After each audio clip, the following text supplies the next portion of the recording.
Bro, I know more than all the fucking tall facts and chat lies in this Discord. You're a fucking meme, I swear. Robert Dabney was a Presbyterian theologian who served under Stonewall Jackson as his chief of staff. In 1871, he wrote an essay called Women's Rights Women, where he explains how the political structure of America will inevitably cause women to become enfranchised as voters, and then predicts the consequences of their enfranchisement. His prophecies made 150 years ago are still unfolding to this day. I've pared down the essay to something more suited to a modern audience, but I've retained the core elements and his predictions. I hope you guys enjoy. In our day, innovations march with so rapid a stride that they quite take away one's breath. The fantastical project of yesterday, which was mentioned only to be ridiculed, is today the audacious reform, and will be tomorrow the accomplished fact. Such has been the history of the agitation of women's rights, as they are sophistically called in this country. Today, the movement has assumed such dimensions that it challenges the attention of every thoughtful mind. If we understand the claims of the women's rights women, they are in substance too. That the legislation, at least, of society shall disregard all the natural distinctions of the sexes, and award the same specific rights and franchises to both in every respect, and that women while in the married state shall be released from every species of conjugal subordination.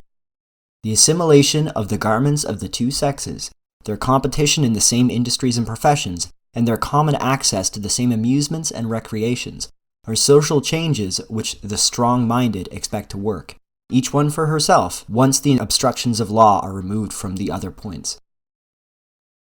One result of the reflection we have been able to give this movement is the conviction that it will prevail in the so-called United States. This is foreshadowed by the frantic lust for innovation, which has seized the body of the people like an epidemic. In their eyes, no experience proves anything, save the experience which they have had themselves. That certain things did not succeed in our forefathers' hands is no proof that it will not succeed in our hands. We live in an enlightened age and understand how to manage things successfully. The Yankee philosopher is too self-sufficient to be cautioned from the past. He does not know history, and he would not believe its conclusions if he did. He has no use for its lights, having enough subjective light of his own. To such a people, the fact that a given experiment is too absurd to have ever been tried before is an irresistible fascination. It is a chance not to be neglected. They who a few years ago counted their adherents by scores now have tens of thousands. They have received the support of at least one religious journal, which presumes to call itself Christian, and is the organ of a numerous denomination, the New York Independent. They have already engrafted a part of their ideas on some state constitutions. Their apostles are invited to lecture before Christian associations, and even before the United States Congress. And at last, a kindred cause, that of indiscriminate divorces, is making such progress in many of the states that it will soon be able to lend a strong helping hand to its sister. The advocates of these women's rights may be expected to win the day, because the premises from which they argue their revolution have been irrevocably admitted by the bulk of the people. Now, this popular mind may not be consciously or intentionally consistent and logical. It may jump to many conclusions without much analysis of the steps by which they are reached, but still the Creator has made man, in spite of himself, a logical animal, and consequences will work themselves out, whether he designs it or not, to those results which the premises dictate. History will write out the corollaries of the theorems, whether their projectors wish to stop for them or not. Now, false principles are already firmly planted from which the whole women's rights claim must follow. If we look at the coarser, more concrete and popular form in which the consequence is drawn, we find the argument for the popular, radical mind perfectly unanswerable. It has been decided that all Negro men have a right to vote. Is not a Yankee white woman with her smartness and education as good as an ignorant Southern black man? The very axioms of American politics now are that all men are by nature equal, that all are inalienably entitled to liberty and the pursuit of happiness, and that the only just foundation of government is in the consent of the governed. We hold these truths to be self-evident. All men and women created by you know the thing. There was a sense in which our fathers propounded these statements, but it is not the one in which they are now upheld by Americans. Our recent doctors of political science have retained these formularies of words as convenient masks, under which to circulate a set of totally different and indeed antagonistic notions. And they have succeeded perfectly. The new meanings of which the Whigs of 1776 never dreamed of are now the current ones. Those wise statesmen meant to teach that all men are morally equal in the sense of the Golden Rule, that while individual traits, rights, and duties vary widely in different orders of political society, these different rights all have some moral basis, that the inferior has the same moral title to have as rights, the rights of an inferior duly respected, which the superior has to claim that his very different rights shall be respected. The modern version is that there are no superiors or inferiors in society, that there is a mechanical equality, that all have exactly the same rights, and that any other constitution is against natural justice. Next, when our wise fathers said that liberty is an inalienable natural right, they meant by each one's liberty the privilege to do such things as he, with his particular relations, ought to have a moral title to do. The particular things having righteous natural limitations in every case, and much narrower limits in some cases than in others. Radical America now means by natural liberty each one's privilege to do what he chooses to do. By the consent of the governed, our forefathers meant each sovereign commonwealth consenting to the constitution under which it should be governed. They meant that it was unjust for Britain to govern America without America's consent. What radicalism means by the consent of the governed is that it is entirely just for Yankeedom to govern Virginia against Virginia's consent, and that it is not just to govern any individual human being without letting him vote for his governors. It is certain that both parts, consistent or not, are firmly held as the American creed. To these errors, the American people are too deeply committed to evade any of their logical applications. For the sake of these dogmas, they have destroyed one federal and 11 other state constitutions, have committed 500,000 murders, and dearest of all, have spent some 7,000 millions of dollars. Repudiate these maxims now? Never. Has not the radical version of the political gospel said, all men are by nature mechanically equal? And man here means the species irrespective of sex. It means that a woman has a natural right to do all the particular things that a man does, if she can. To sit on juries and shave her beard, to serve in the army, to ride a straddle, to preach sermons and sing bass. But seriously, a woman is a human being, and a grown woman is an adult. She is treated and must be treated by all governments as a citizen owing allegiance and subject to law. On those principles, which are the first principles of radicalism, it is impossible to deny her right to vote and to participate in all the franchises of men. Her exclusion is a glaring instance of class legislation, that odious thing which radicalism so strongly condemns as contrary to equality. To subject women to these disabilities is even a more glaring injustice than was the exclusion of the Negro from American citizenship because he was guilty of a skin color. For here, the exclusion from natural rights is grounded on the sole fact that the woman is guilty of a sex. And especially are all those unnatural and inexcusable laws which subject the person or property of the wife to any marital authority. What is such marriage but a species of domestic slavery? Such is the logic of the Women's Rights Party from radical premises. Its prospect of triumph is greatly increased by this, that its northern opponents have disabled themselves from meeting it by their furious abolitionism. The premises of that doctrine, to which they are so irrevocably committed, now shut their mouths. To meet the argument of these aspiring Amazons fairly, one must teach that political society is composed of superiors, inferiors, and equals. That while all these bear an equitable moral relation to each other, they have very different natural rights and duties. That the integers out of which the state is constituted are not individuals, but families represented in their paternal heads. That every human being is born under authority, parental and civic, instead of being born free in the licentious sense, that liberty is each one's privilege of doing what he chooses. That subordination is the natural state of all men, and that without such a distribution of different duties and rights among the classes naturally differing in condition, and subordination of some to others, and of all to the law, society is as impossible as is the existence of a house without distinction between the foundation stone and the capstones. No words are needed to show hence that should either the voice of God or of sound experience require woman to be placed for the good of the whole society in a subordinate sphere, that there can be no natural injustice in doing so. But these old truths, with their sound and beneficent applications, have been scornfully repudiated by radicalism. It may be inferred again that the present movement for women's rights will certainly prevail from the history of its only opponent, Northern conservatism. This is a party which never conserves anything. Its history has been that it demurs to each aggression of the Progressive Party, and aims to save its credit by a respectable amount of growling, but always acquiesces at last to the innovation. What was the resisted novelty of yesterday is today one of the accepted principles of conservatism. It is now conservative only in affecting to resist the next innovation, which will tomorrow be forced upon it, and will succeed by some third revolution to be denounced and then adopted in its turn. American conservatism is merely the shadow that follows radicalism as it moves forward towards perdition. It remains behind it, but it never slows it, and it always advances near its leader.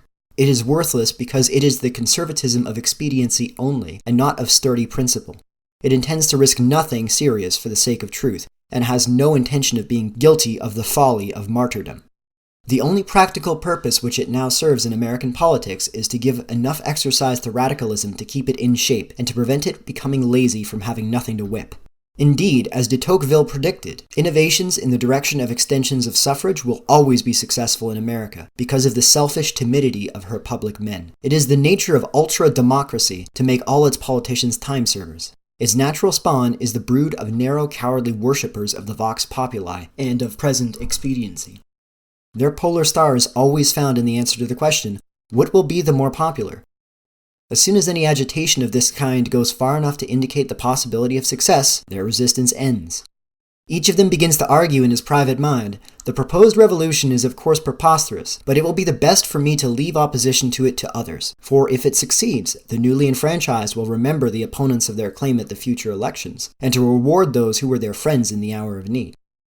Again, it has now become a regular trick of American demagogues in power to manufacture new classes of voters to sustain them in office.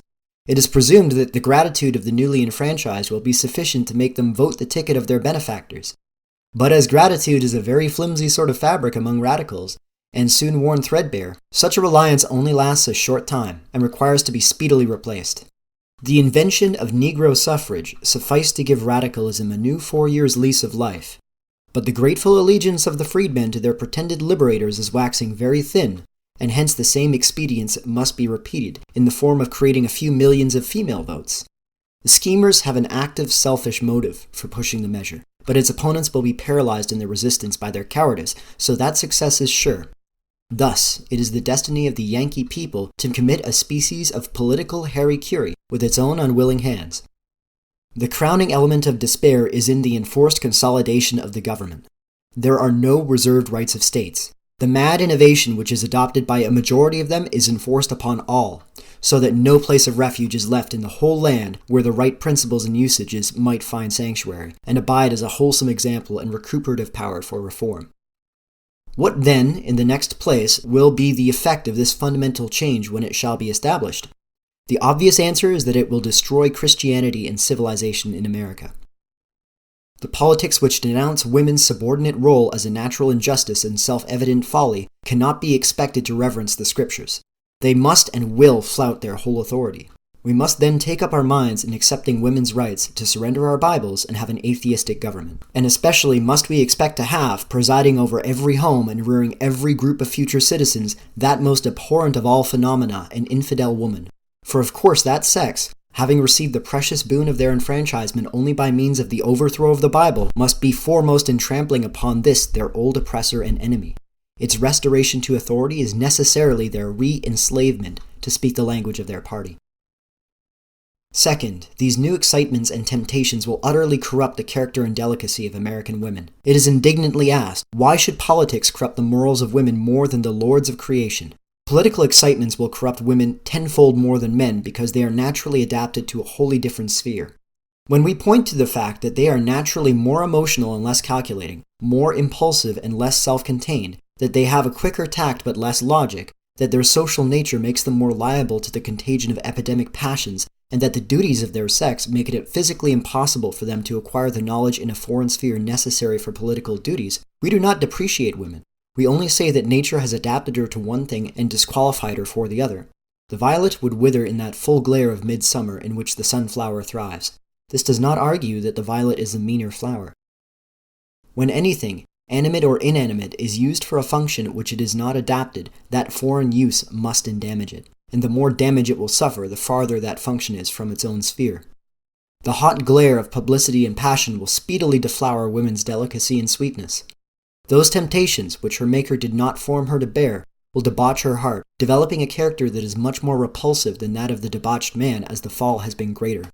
The politicating woman, unsexed and denaturalized, shorn of the true glory of her femininity, will appear to men as a feeble hybrid half-man, with all the defects and none of the strength of the male. Instead of being the dear object of his chivalrous affections, he becomes his inopportune rival, despised without being feared.